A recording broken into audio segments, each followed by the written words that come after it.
네, 안녕하세요 여러분, QM벤치입니다. 자, 제가 항상 그래픽카드나 마더보드 이런 것들을 소개해드렸는데 오늘은 노트북을 들고 왔습니다. 그리고 이제 일반적인 노트북이 아니라 게이밍 노트북인데요, 바로 기가바이트 어로스 16X AKG 53KR이 되겠습니다. 모델명 참 길죠. 일단 16X라는 건 이제 16인치란 뜻이고 뒤에 이제 AKG라고 붙어 있는데 저희가 이제 유튜브 채널을 통해서 다른 모델을 소개해드린 바 있습니다. 4070을 장착했던 ASG 모델이 있었죠. 그래서 여러분들 가운데 알파벳이 바뀌면 GPU 성능이 달라지는, 이런 세부 사양이 달라지는 그런 특성이 있으니까 기억해 두시면 좋겠죠. 자, 16X가 나왔는데 기가바이트 어로스 노트북을 제가 이제 이렇게 오랜만에 접해 보니까 정말 감회가 남달랐습니다. 일단 이 어로스라는 브랜드 자체가 벌써 10년이 됐더라고요. 제가 처음 그 어로스 브랜드의 탄생을 대만 본사에서도 한번 확인한 바 있었는데 지금은 우리가 이제 어로스라는 브랜드를 게이밍 전문 기가바이트 브랜드로서 뭐 보드라든지 그래픽 카드 뭐 다양한 제품에 다 적용되고 있잖아요. 심지어 메모리까지. 근데 당시에는 노트북으로 출발했습니다. 그러니까 한마디로 어로스 브랜드의 근본이 바로 노트북이다. 그리고 어로스 브랜드의 현재 기술력을 확인할 수 있는 게 바로 오늘 이 제품이다. 이렇게 말씀드릴 수 있을 것 같고요. 그리고 이제 우리가 어로스를 떠올리면 항상 그 독수리 모양, 독수리인지 매인지 그런 모양을 떠올리는데 원래 기원 자체가 이 호루스라고 이집트 신이 있는데 그 이집트 신이 그 매 모양을 한, 매 모양의 머리를 한 그런 신이라고 합니다. 그래서 여러분들 초기에 그 어로스 홍보 트레일러를 살펴보면은 고대 이집트 신이 나와가지고 무슨 게이밍 브랜드를 이렇게 홍보하고 그런 재미난 영상도 있으니까 관심 있으신 분들은 찾아보시면 좋겠고요. 자, 그래서 16X AKG 이 모델은 어떤 모델이냐 지금부터 살펴볼 텐데 먼저 외형부터 가겠습니다. 자, 제가 이제 최근 게이밍 노트북을 보면서 이제 한 가지 마음에 드는 게 여러분들 보십시오. 일단 겉으로 보기에도 굉장히 게이밍 노트북 치고는 깔끔합니다. 디자인이 깔끔해요. 사실 몇 년 전만 하더라도 이 게이밍 노트북 하면은 일단 두껍잖아요. 두꺼울 수밖에 없죠. 왜냐하면 성능을 추구해야 되니까. 성능을 추구하려면 반도체가 열이 많이 나고, 열이 많이 나면 쿨러가, 그러니까 쿨링 히트싱크 이런 것들이 두껍게 들어가야 되고, 그러면 당연히 노트북은 커질 수밖에 없는데, 그래서 그런지 노트북 디자인들이 이상하게 좀 너무 과한 그런 느낌들이 좀 있었어요. 물론 이건 이제 디자인 취향이니까 그런 취향을 마음에 들어 하시는 분들도 계셨는데 제 취향으로는 좀 과한 느낌이 있었습니다. 그래서 누가 봐도 막 야, 이거 게이밍 노트북이야, 이거 게임 왕이야, 막 이렇게 소리치는 듯한 그런 디자인들이 많았지만 요새는 또 그래도 트렌드가 그런 과함을 배제하고 조금 더 절제하는 그런 모양으로 가면서 게이밍 노트북도 이렇게 들고 다니기에 전혀 부담스럽지 않은 디자인으로 탄생한 것 같습니다. 자, 그래서 제가 일단 첫인상에서 가장 마음에 들었던 건 심플함, 그리고 지문이 잘 남지 않는 디자인이라는 건데요. 이렇게 상판을 보시면 어로스 엠블럼이 이렇게 자리 잡고 있고요. 그리고 어로스 엠블럼이 너무 튀게 디자인되지도 않았습니다. 그리고 이제 고급스러운 알루미늄 소재의 이런 재질이 확인되었고, 그다음에 지문이 잘 남지 않아서 사실 어떤 노트북을 보다 보면은 이제 지문이 너무 잘 남아가지고 이제 좀 신경 쓰이는 그런 부분이 있었는데 상당히 고급스러운 마감을 보여준다. 이렇게 설명드릴 수 있을 것 같고요. 그다음에 이제 하판을 보면은 이제 고성능 모델답게 상당히 흡기 홀이 많이 뚫려져 있습니다. 여기 보시면 가운데 양쪽 사이드 다 흡기로 이렇게 구성이 되어 있어요. 그리고 흡기를 하려면, 한마디로 공기를 빨아들이려면 공간이 있어야 되겠죠. 그래서 여기 보시면 공간을 확보하기 위한 고무 패드도 이렇게 약 세로로 튀어나온 것을 확인할 수 있습니다. 그리고 여러분들 보시면 아래쪽에 이렇게 구멍이 나와 있는데 이 구멍은 스피커예요. 좌우 스피커 구멍이고요. 자, 그리고 여기서 간과할 수 있는 점, LED가 있습니다. 근데 LED가 뭐 전면 엠블럼이라든지 양쪽에 뭐 테두리로 이렇게 확 화려하게 두른 형태가 아니라 여기 보시면 후면에 일자 라인으로 LED가 점등되는 그런 구조이고요. 여기 가운데 보면은 어로스 비컨이라고 명명된 LED가 나옵니다. 그래서 여러분들이 노트북을 사용하실 때 뒤편에서 어로스 로고가 뿜어져 나오는 것을 확인할 수 있어요. 근데 이거 정작 나는 못 보거든요. 노트북을 하고 있는 사람은 못 보기 때문에 그냥 감성의 영역이다, 뭐 그렇게 생각될 것 같아요. 일부 RGB 모니터들 보면은 모니터도 뒤에서 우리는 확인할 수 없는데 LED가 나오는 모델들이 있죠. 자, 그럼 한번 화면을 열어보도록 하겠습니다. 화면을 열면 이런 모습이고요. 내부도 비교적 깔끔하죠. 일단 제가 힌지 각도를 좀 확인해 보니까 약 130도로 확인이 됐습니다. 그리고 이제 모니터, 디스플레이가 16인치, 16인치 모델이죠. 그리고 화면 비율이 16:10, WQXGA입니다. 그래서 해상도가 2560 곱하기 1600이죠. 그래서 일반적으로 우리가 HD TV에 활용되는 영상 규격, HD, FHD, QHD 그 규격과 완벽히 매치되진 않아요. 그런 영상 규격들은 다 이제 16대 9 화면 비율을 가지고 있죠. 그래서 얘는 16대 10 화면 비율을 가지고 있기 때문에 어떤 와이드 게이밍이라든지 혹은 일반적인 문서 작업, 다용도로 활용할 수 있는 그런 화면 비율을 할 수 있습니다. 그래서 16대 10 화면 비율을 가졌지만 여러분들이 16대 9 화면 비율을 원한다면 QHD 해상도, 즉 2560 1440 해상도를 선택할 수 있으니까 그거는 저는 단점으로 보진 않고요. 그 다음 주사율이 게이밍 노트북이지 않습니까? 그래서 165Hz 거기에 G싱크까지 지원하는 특징을 가지고 있습니다. 그리고 상단에 보면 이제 구멍이 있는데 웹캠 역시 지원하고요. FHD 해상도의 웹캠을 지원합니다. 자, 아래 보실까요? 키보드. 키패드 영역인데 일단 84키 구성이고요. 그런데 게이밍 노트북의 특성을 살려서 그런지 QWERASD 보통 우리가 이제 3인칭이나 1인칭 게임 같은 거 할 때 이 키를 가장 많이 사용하죠. 뭐 캐릭터를 이동하거나 또는 뭐 장전을 하거나 혹은 뭐 액션 키를 누르거나 그런 키로 많이 할당을 하는데 이 영역은 반투명 키캡으로 제작이 돼서 LED가 점등됐을 때 좀 더 눈에 잘 띄는 그런 효과를 보여줍니다. 그리고 이제 좀 마음에 드는 게 전원 버튼이 이렇게 별도로 독립되어 있는 형태가 이제 기능성과 어떤 우리가 인지성 면에서 상당히 좋다 이렇게 느끼고요. 그다음 제가 아래쪽 하판을 설명하면서 흡기구를 말씀드렸는데 상판에도 흡기구가 있습니다. 여기 보시면 좌우측에 흡기구가 마련되어 있어요.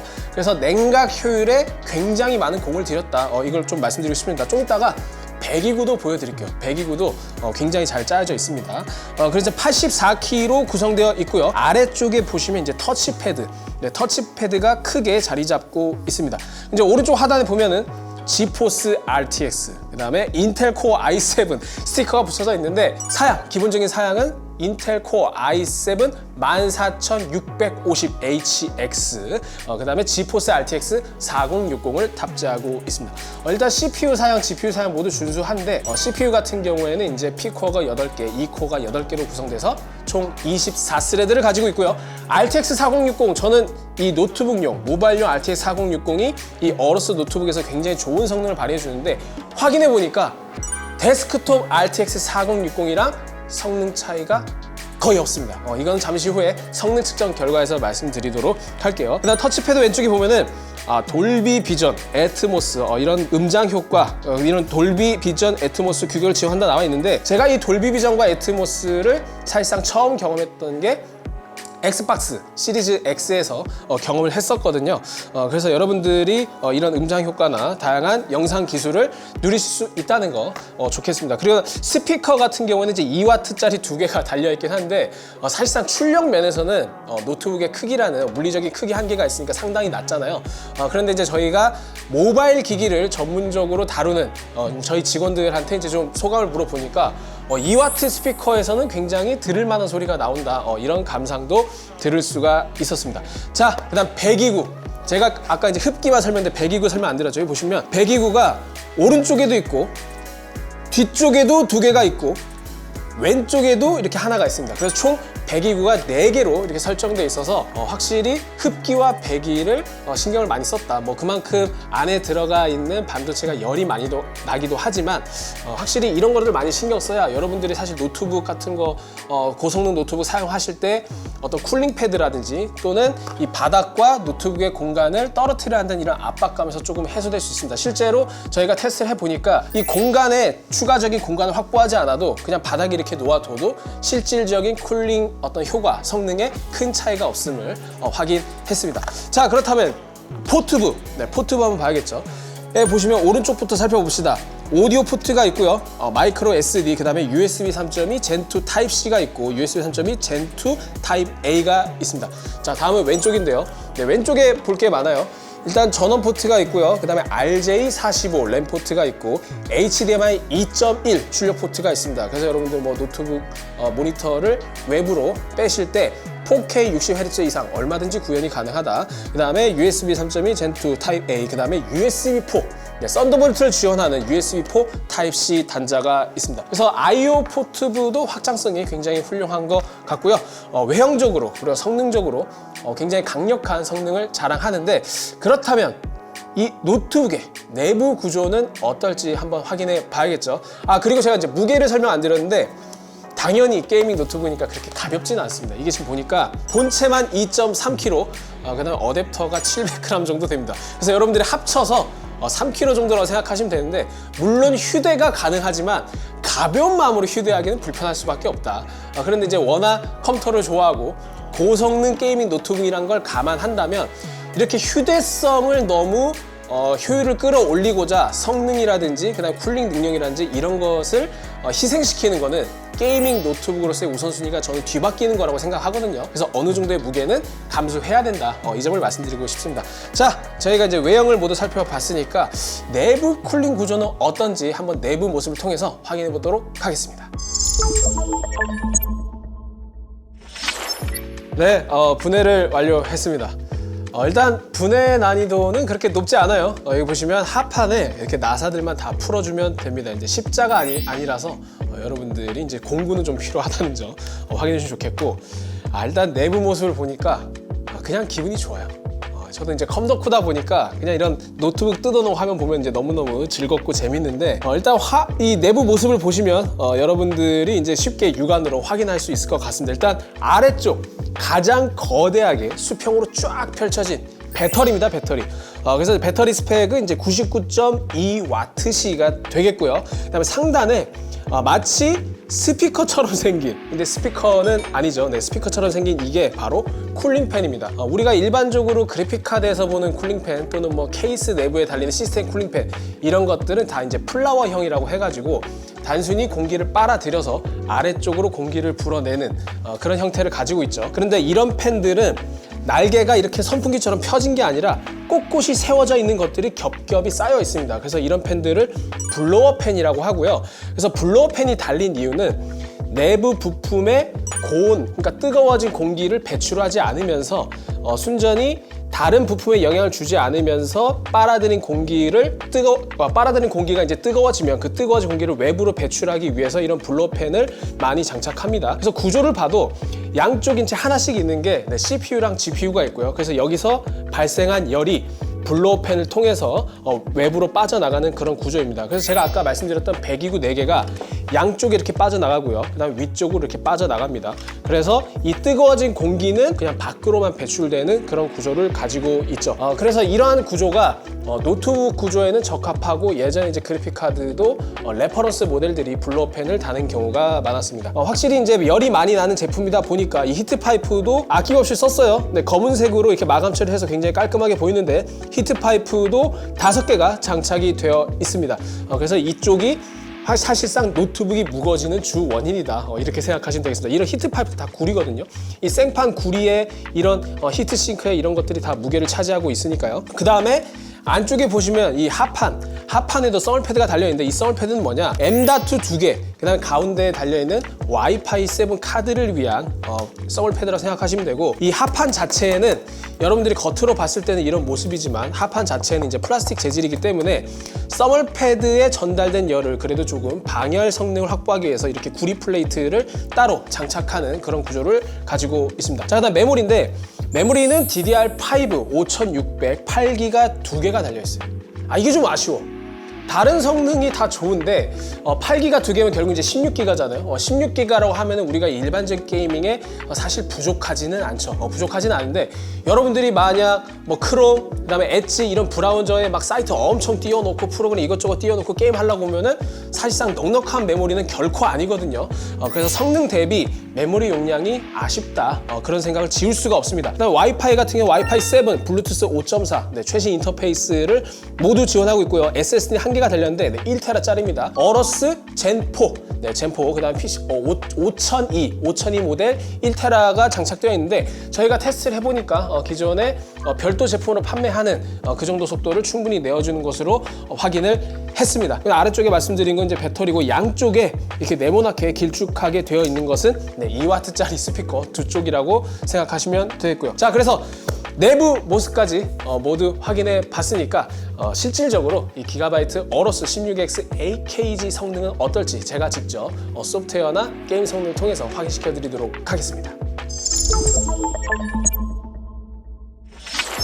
네, 지금 어러스 16X AKG를 제가 이제 전원을 넣어서 켜봤는데요.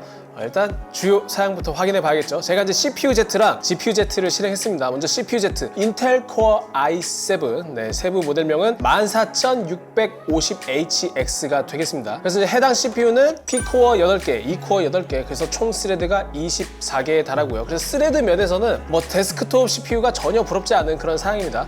물론 노트북 특성상 이제 전력 제한 레벨이라든지 그런 것들이 좀 더 타이트하기 때문에 아무래도 실질적인 유효 클럭은 좀 낮을 수가 있겠죠. 다음은 GPU-Z, RTX 4060 랩톱 GPU가 탑재되어 있고요. ROP 48개, TME 96개, 그 다음에 쉐이더 3072개. 여러분 눈치채셨나요? 이 RTX 4060 랩톱 GPU는, 그러니까 이제 저희가 편한 말로 모바일 GPU는 데스크톱 4060과 유닛 구성이 동일해요. 그렇기 때문에 노트북용 4060이라 해서 크게 성능이 떨어지지 않을 거라는 거죠. 그리고 여기에 하나 더 긍정적인 점은 명목상 부스트 클럭이 2370MHz입니다. 그래서 이제 데스크톱에 준하는 그런 클럭을 가지고 있고, 실제로 이 어로스 상품 DB를 봐도 140W TGP를 확보했다고 합니다. 그래서 여러분들이 이 노트북 사양 따지실 때 단순히 RTX 4060 또는 RTX 4050, 4070 이렇게 모델명만 같다고 해서 성능이 다 같은 게 아니라 실질적으로 해당 GPU를 위한 전력이 어느 정도 확보되어 있는지, 그래서 그런 정보를 꼭 확인하시고 살펴봐 주시면 좋을 것 같아요. 그래서 지금 어로스 노트북 같은 경우는 확실히 GPU 성능이 잘 보장될 수 있는 TGP로 구성되었다, 이렇게 생각하시면 되겠습니다. 자, 그리고 제가 항상 이 노트북 같은 거를 키게 되면은 가장 먼저 확인하는 게 이제 디스플레이 등록 정보인데, 여기서 디스플레이 설정으로 들어가셔서 해상도와 주사율이 제대로 되어 있는지 확인해 보도록 할게요. 일단 디스플레이 해상도 2560에 1600, 16:10 WQXGA죠. 그리고 이제 배율은 150%입니다. 이게 지금 노트북 크기, 디스플레이 크기가 16인치이기 때문에 이것을 100%로 두면은 너무 글자가 조그매져요. 그래서 제 경우에는 150%를 권장드리고, 물론 이건 사람마다 기준이 다를 수 있습니다. 어떤 분들은 150%를 사용하게 되면 인위적인 OS 스케일링이 가미되어 있기 때문에 JPG 같은 어떤 비트맵 기반의 그런 이미지가 조금 뿌옇게 보인다, 그게 너무 싫어, 그러신 분들은 100% 픽셀 매칭 스케일링을 좋아하시는 분들도 계세요. 참고하시면 좋겠고, 그다음 고급 디스플레이 영역으로 가시면 주사율을 확인할 수 있습니다. 그래서 지금 이 디스플레이는 165Hz의 G싱크까지 지원하기 때문에 165Hz가 이렇게 뜨고 있죠. 그래서 여러분들 고주사율 지원하는 디스플레이가 간혹 주사율이 낮게 설정되어 있어서 원래 스펙보다 사용하지 못하는 경우도 있습니다. 반드시 이 주사율을 확인해 주셨으면 좋겠네요. 그리고 이제 노트북 하면은 전용 소프트웨어도 살펴봐야겠죠.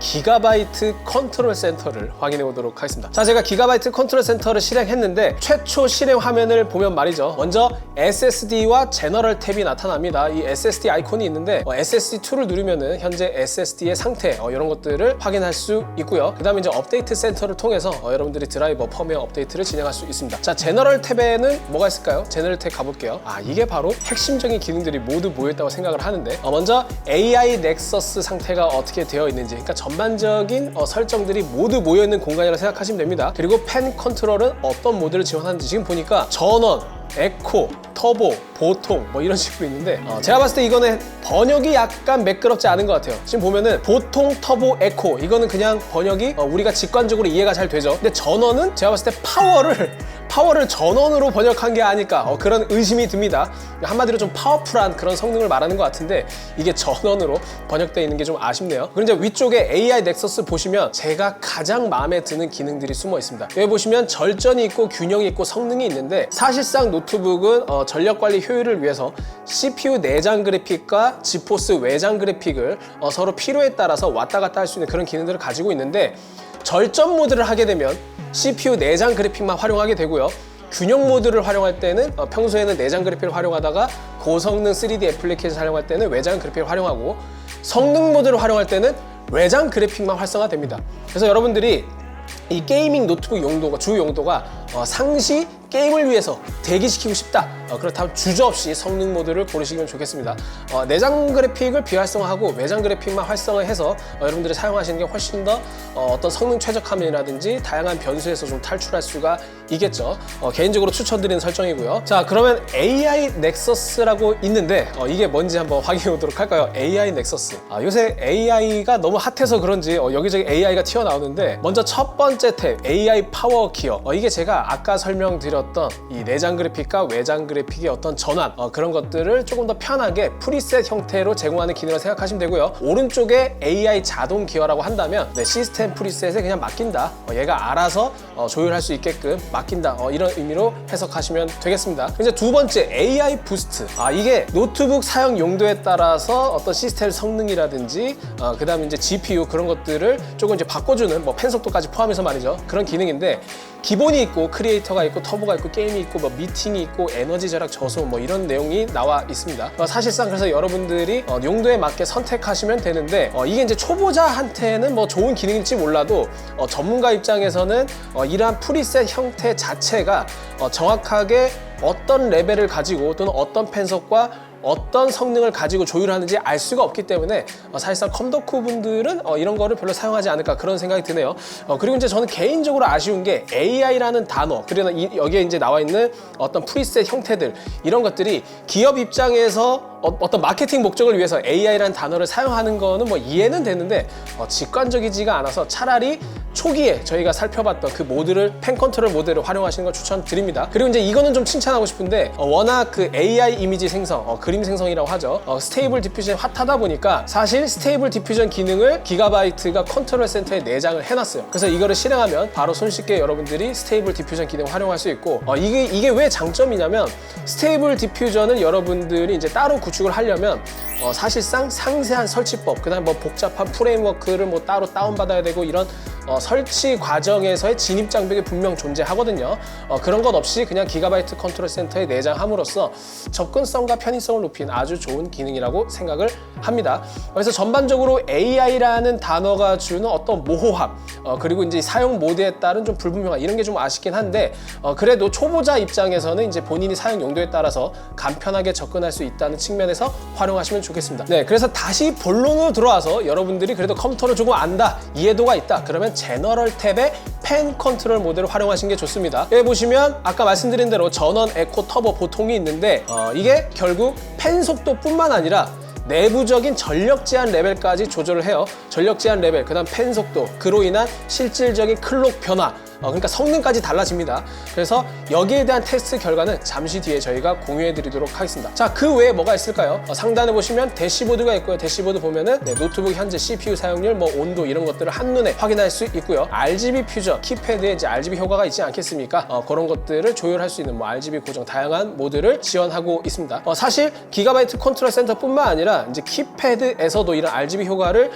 설정할 수가 있는데 펑션 키와 이 화살표 키를 사용해서 RGB 밝기 라든지 그 다음에 RGB 전환 속도 이런 것들을 다 조율할 수가 있습니다. 자, 이렇게 컨트롤 센터 살펴봤으니까 실질적으로 게임을 한번 실행해 봐야겠죠. 일단 제가 펜 컨트롤을 보통 모드를 통해서 게임을 한번 실행해 보도록 하겠습니다. 네, 어떤 게임을 실행할 거냐? 제 영혼의 단짝 같은 친구죠. 바로 둠 이터널입니다. 네, 둠 이터널.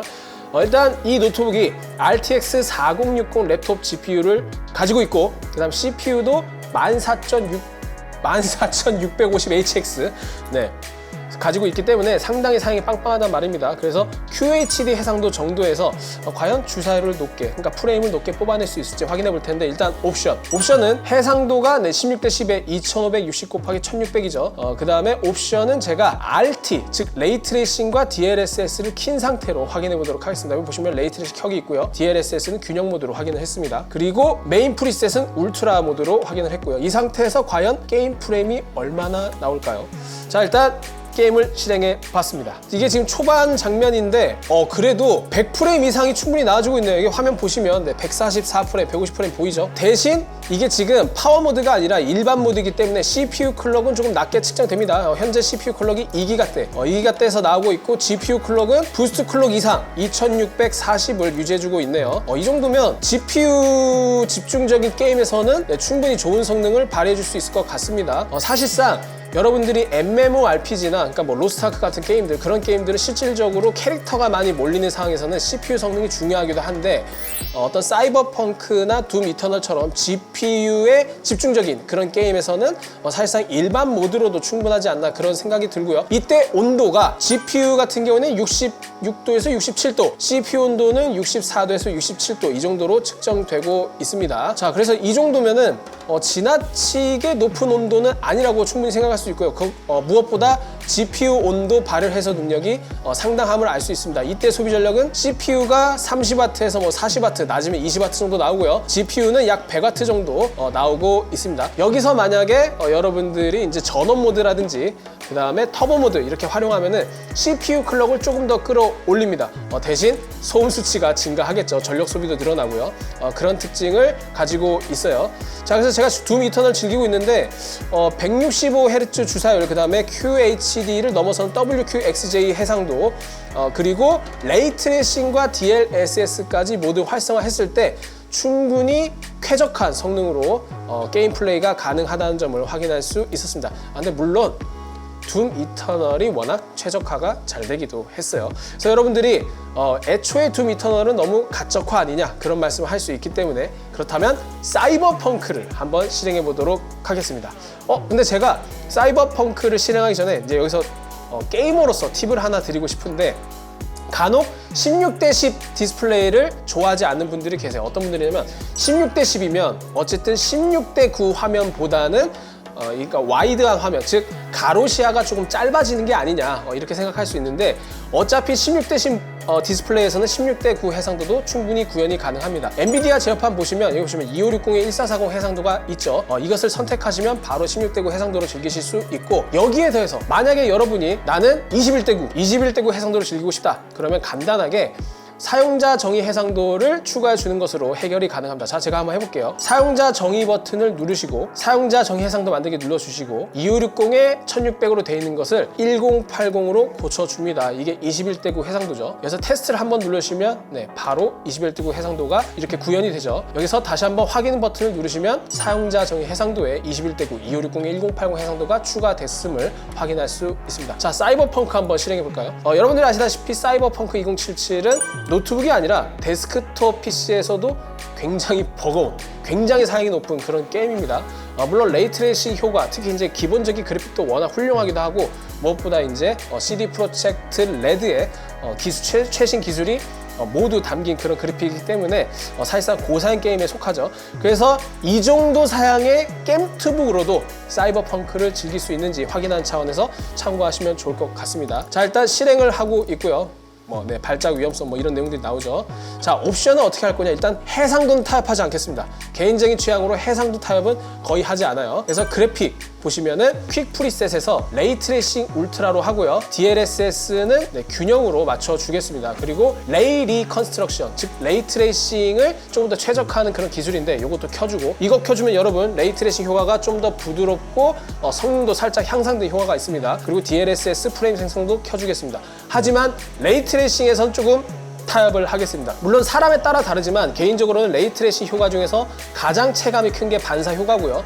섀도우 효과, 즉 그림자 효과는 체감이 크지 않기 때문에 요거는 비활성화 하겠습니다. 자, 바로 사이버펑크 실행해 보도록 할게요. 자, 지금 사이버펑크 2077 옵션 확인해 드렸죠. 2560에 1600, 그 다음에 레이트레이싱 반사를 켜고, 그 다음에 DLSS 균형에 맞추고 DLSS 프레임 생성까지 활성화했습니다. 자, 과연 복잡한 도심 지형에서 지금 레이트레이싱까지 켰는데 초당 60프레임 이상 그래도 나와주고 있네요. 방금 캐싱 작업 때문에 살짝 끊기긴 했지만 게임상에서 빈번하게 발생하는 성능 문제는 아니니까 참고해 주시고요. 지금 60프레임 이상, 50프레임도 살짝 떨어지고요. 캐싱 작업 때문에 60프레임을 그래도 유지를 해주고 있습니다. 이 정도면은 그래도 여러분들이 고사양 게임을 즐길 때도 충분히 가능하다, 괜찮게 플레이가 가능하다 이렇게 느낄 수 있을 것 같고, 물론 고주사양 게임이 익숙하신 분들은 아실 수 있어요. 하지만 사이버펑크가 워낙 고사양이잖아요. 그리고 이제 4060 GPU이기 때문에 어느 정도 한계는 있다는 점 확인해 주시면 좋겠습니다. 그럼 이때 CPU 65도 약 2500MHz 정도의 클럭을 가지고 있고, GPU는 약 100W에서 90W 정도로 2640MHz 클럭을 잘 유지하고 있습니다. 올해 생각보다 놀란 게 GPU 부스트 클럭 유지력이 굉장히 뛰어납니다. 아까 저희가 이제 GPU-Z에서 확인했다시피 2370MHz 정도였는데 실제 게임에서 일반 모드를 했음에도 2370을 넘어서 2500, 2600까지도 잘 유지하고 있다는 게 굉장히 인상적이에요. 이 정도면은 데스크톱 4060과 비교해도 큰 성능 차이가 나지 않습니다. 체감적으로 DLSS3를 활성화했기 때문에 살짝 인풋 렉은 느껴지지만 여러분들이 컨트롤러 게임을 할 때는 그래도 용인 가능한 수준이 아닌가 싶네요. 물론 고주사이를 제일 잘 활용하는 방법은 이보다 저사양 게임, 리그 오브 레전드라든지 아니면 오버워치, 배틀그라운드 이런 게임 즐겨 하신 분들이라면 이런 문제가 전혀 단점이 되진 않을 것 같습니다. 자, 이상으로 게임쇼는 모두 마쳤으니까 저희 K사전에서 이 모드별로 세부적인 테스트를 모두 해봤거든요. 그 결과를 확인해 보도록 하겠습니다.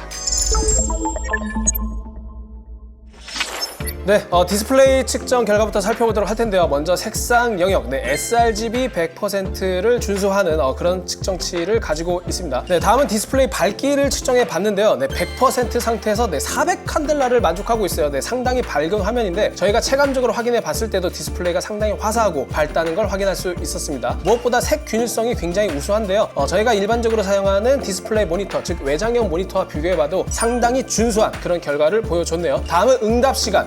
약 5.4 정도를 기록했는데 사실 게이밍 노트북 치고는 그렇게 좋은 편은 아닙니다. 평범한 수치라고 할 수 있겠네요. 오버슛 현상도 매우 준수한 결과를 기록했습니다. 다음은 이제 CPU 성능인데 시네벤치 23 결과 전원 모드, 보통 모드, 에코 모드에서 각각 다른 성능을 확인할 수 있죠. 무엇보다 에코 모드에서 성능이 상당히 낮아지기 때문에 최소한 퍼포먼스를 중시하는 분들이라면 보통 이상의 모드를 추천드립니다. 그리고 이제 보통 모드에서는 14500 이상의 성능을 보여줬고요. 저희가 이제 일반적으로 판단했을 때는 14600K, 그다음 14500 사이의 성능이다, 이렇게 평가할 수 있겠습니다. 자, 다음은 타임스파이 점수. 1818점, 상당히 준수하죠. 포트롤 점수도 6011점으로 데스크톱 RTX 4060과 비교해도 전혀 떨어지지 않는, 아니 거의 떨어지지 않는 그런 성능을 보여줬습니다. 로스트아크 QWXGA 성능인데요. 보통 전원 에코 모드에서 각각 다른 성능을 나타내는데 역시 보통 모드 이상을 추천드리고요. 배틀그라운드에서도 상당히 준수한 성능을 보여줬습니다. 다만 보통 모드에서는 하위 1% 프레임이 60프레임 밑으로 내려갈 수 있기 때문에 퍼포먼스를 중시한다면 전원 모드가 좋겠네요. 사이버펑크에서도 RT를 활성화하지 않았을 때 플레이할 수 있는 그런 성능을 보여줬습니다. 다음은 소음 측정 결과인데요. 일단 에코 모드와 보통 모드에서는 제로팬 기능이 작동하고요. 전원 모드에서는 제로팬 기능이 작동하지 않습니다. 사실상 소음이 체감적으로 굉장히 차이가 크기 때문에 전원 모드는 개인적인 판단으로 좀 시끄럽다는 느낌이 확실히 들었고요. 보통은 참을만하다, 에코는 그래도 비교적 조용한 성능을 보여줬습니다. 자, 이제 CPU 클럭, 부스트 클럭, 유동폭을 확인해 봤는데 확실히 전원 모드를 활용했을 때 가장 높은 클럭을 확인할 수 있었고요. 이때 온도, 전원 모드가 가장 높은 온도를 보여줬죠. 하지만 여기서 언급하고 싶은 게 보통 모드가 오히려 에코 모드보다 온도가 낮다는 겁니다. 이거는 발열량 자체가 보통 모드에서 줄어든 게 아니라 보통 모드가 발열량은 더 높은데 팬 속도가 더 빨라졌기 때문에 온도 해소를 더 잘했다, 이렇게 이해하시는 게 정확한 이해가 되겠습니다. 자, 다음은 GPU 클럭인데요. GPU 클럭은 CPU와 다르게 모드별로 클럭 차이가 그렇게 크지 않습니다. 저희가 이제 그래프상으로는 좀 차이가 많이 보일 수는 있는데 이 그래프가 애초에 범위가 2400부터 2640이기 때문에 그렇게 보이는 거고요. 체감적으로는 큰 차이가 나지 않는다, 이렇게 이해하셔도 무방합니다. 그리고 GPU 온도 역시 모드별로 크게 차이가 나지 않고 오히려 에코 모드가 가장 높았는데요. 에코 모드가 가장 높았던 거는 역시나 마찬가지로 팬 속도가 가장 낮았기 때문입니다. 자, 다음은 이제 저희가 열화상 카메라로 노트북 키패드 영역을 확인해 봤는데 에코 모드가 62.9도, 보통 모드가 54도, 전원 모드가 오히려 가장 낮았습니다. 이 역시 쿨링 팬이 워낙 빠르게 돌기 때문에 내부에 있는 열이 바깥으로 많이 배출돼서 오히려 에코 모드가 가장 높았다. 그래서 여러분들이 노트북을 만질 때 키패드가 좀 뜨뜻한 걸 안 좋아한다, 그러면 팬 속도를 올린 그런 모드를 사용하시는 게 좋겠죠. 자, 마지막인데요. 소비 전력입니다. 전원 모드가 가장 압도적으로 높죠. 평균 200.8W, 최대 234W를 소모했고 보통과 에코는 각각 낮은 소비 전력을 기록했습니다. 200W가 채 안 돼요. 개인적으로 봤을 때 전성비나 여러 가지 면을 고려했을 때는 전원 모드는 퍼포먼스를 정말 중시하는 사람이 아닌 이상 보통 모드를 권장드립니다. 그래서 저희가 이것저것 다양한 테스트를 가미를 했는데 저희가 각 모드별로 어떤 특성이 있는지 표를 제작해 봤거든요. 지금 보시는 표처럼 여러분들이 모드를 선택하실 때 대략적인 가이드로 활용할 수 있을 겁니다. 참고해 주시면 좋겠네요. 지금까지 어로스 16X AKG 53KR을 살펴봤는데요. 이제 좋았던 점 많이 말했으니까 조금 아쉬웠던 점을 들자면 저희가 이제 게이밍 노트북을 리뷰할 때 어쨌든 무게는 포기할 수밖에 없습니다. 이제 그럼에도 불구하고 조금 무겁긴 하죠. 확실히 어댑터 포함해서 3kg, 어댑터 제외하면 약 2.3kg 무게를 가지고 있고요. 그래서 여러분들이 게임도 하고 싶은데 휴대성도 챙겨야 된다, 그러면 이것보다는 사양이 낮은 그런 노트북을 구매하시는 게 좋고, 그래도 이제 무게보다는 난 성능이 좋다, 그런 분들은 감수할 만한 그런 무게인 것 것 같습니다. 그리고 이제 무엇보다 확실히 예전보다 어로스 게이밍 노트북의 어떤 설계라든지 디자인이라든지 이런 것들이 일신했다는 게 느껴졌고, 확실히 쿨링 능력 면에서 준수한 성능을 자랑했습니다. 이 여러분들이 아셔야 되는 게 노트북은 플랫폼 특성상 워낙 좁은 면적의 쿨링 시스템을 구축해야 되기 때문에 흡기, 배기 이런 것들이 굉장히 잘 꾸며져 있고, 네, 그리고 무엇보다 가장 마음에 들었던 기능이 기가바이트 컨트롤 센터에서 제공하는 펜 컨트롤 모드였는데요. 보통 이런 프리셋 모드들이 굉장히 유명무실한 경우가 많습니다. 그게 무슨 말이냐면 모드별로 어떤 실질적인 차이가 크지 않고, 그게 소음이 됐든 성능이 됐든 좀 유명무실한 경우가 많은데, 기가바이트 컨트롤 센터는 세분화한 4가지 모드, 뭐 일반 모드, 에코 모드, 전원 모드, 터보 모드 이렇게 있는데 확실히 각 모드별로 개성이 뚜렷했어요. 개인적으로는 에코 모드는 성능상의 어떤 희생이 좀 크기 때문에 전 비추천드리고, 최소 일반 모드 이상, 그래도 좀 성능을 신경 쓰고 싶은 사람은 전원 모드, 우리 그 말이 좀 번역이 이상하게 돼서 그렇게 하는데 아마 파워 모드로 추정됩니다. 파워 모드를 추천드리고요. 터보 모드는 추천드리지 않아요. 왜 추천드리지 않냐면 전원 모드와 성능이 거의 비슷하면서 펜 속도가 거의 맥스치로 계속 고정되어 있기 때문에 여러분들이 청력 건강을 생각한다면 터보 모드는 추천드리지 않습니다. 그리고 이제 워낙 그 AI가 핫해서 뭐 AI 넥서스라든지 AI 제너레이터 이런 기능들을 컨트롤 센터에 포함시켜 놨는데, 스테이블 디퓨전에 대한 접근성을 높였다는 거는 정말 긍정적으로 보지만, 다른 영역, 뭐 크리에이터 모드, 게임 모드 이런 것들을 뭐 AI 모드라고 해서 포장한 것들은 조금 애매한 감이 있지 않나, 너무 AI라는 용어가 남발되는 감이 있다, 왠지 좀 애매모호하다, 그런 말씀을 좀 드리고 싶네요. 그리고 이제 마지막으로, 이건 이제 개인 취향인데, 디스플레이가 sRGB 100%, 그리고 이제 400칸델라 이르는 밝기, 그런 것들이 굉장히 밸런스가 좋은 디스플레이를 장착했다. 확실히 게이머가 사용하기에 디스플레이 품질이 준수하다, 이렇게 평가 내릴 수 있을 것 같습니다. 자, 이상으로 어로스 16X AKG 53KR을 살펴봤고요. 간만에 제가 이제 게이밍 노트북을 살펴봤는데 여러분들한테 설명하고 싶은 게 너무 많아가지고 좀 방대한 내용이 될 수 있어서 여러분들한테 얼마나 도움이 되는지 모르겠습니다. 앞으로도 개선해서 또 재미있는 콘텐츠로 찾아오도록 하겠습니다. 여러분 안녕.